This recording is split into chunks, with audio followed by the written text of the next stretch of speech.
Welcome to simply Shenba. இன்னைக்கு நம்ம வெங்காய போண்டா எப்படி செய்யலாங்கிறத பார்க்க போறோங்க.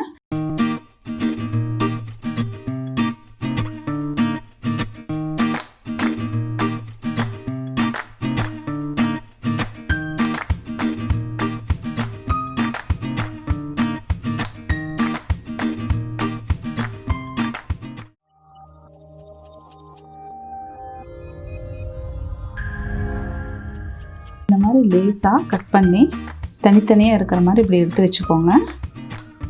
நல்லா உதிரியாக இப்படி இருக்கு இல்லையா? இதை நம்ம ஒரு பாத்திரத்தில் போட்டுக்கலாம். இது கூட பொடியாக நறுக்கின கருவேப்பிலை,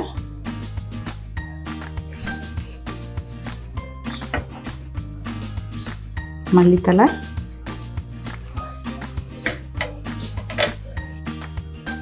ரெண்டு பச்சை மிளகாய் பொடியாக நறுக்கினது,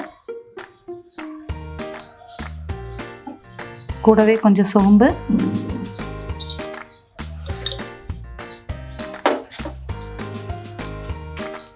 இஞ்சி அரைச்சி எடுத்துக்கோங்க, இல்லைன்னா துருவி எடுத்துக்கோங்க.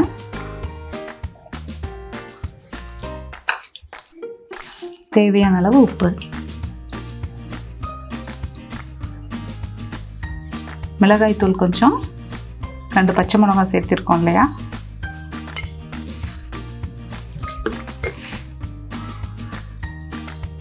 கூடவே பெருங்காயம்,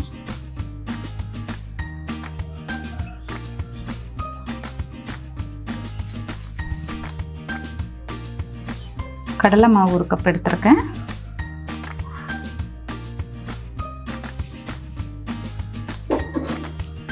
அரிசி மாவு 2 ஸ்பூன்.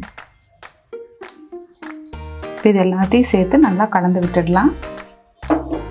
ஃபஸ்ட்டு தண்ணி விடாமல் கலந்துக்கோங்க. இப்போ நல்லா கலந்தாச்சு. இப்போ நம்ம கொஞ்சம் கொஞ்சமாக தண்ணி விட்டு மிக்ஸ் பண்ணிக்கலாம். கொஞ்சம் கொஞ்சமாக விட்டுக்கோங்க.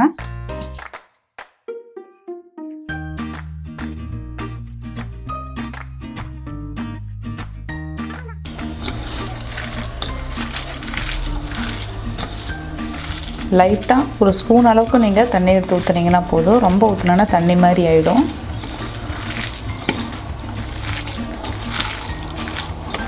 இப்போ நல்லா கலந்தாச்சு.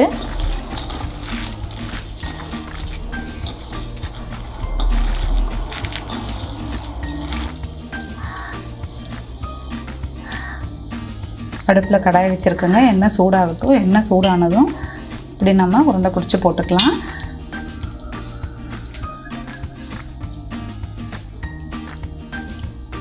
எண்ணெய் சூடாயிடுச்சு. இப்போ நம்ம போட்டுக்கலாம்.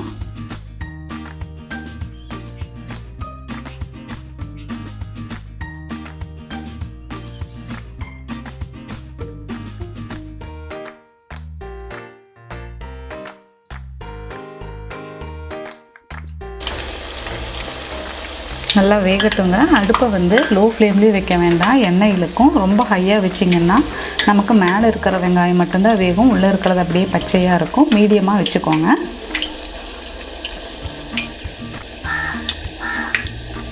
ஒரு பக்கம் வெந்திருக்கும், நம்ம திருப்பி போட்டுக்கலாம் ஒன்றா.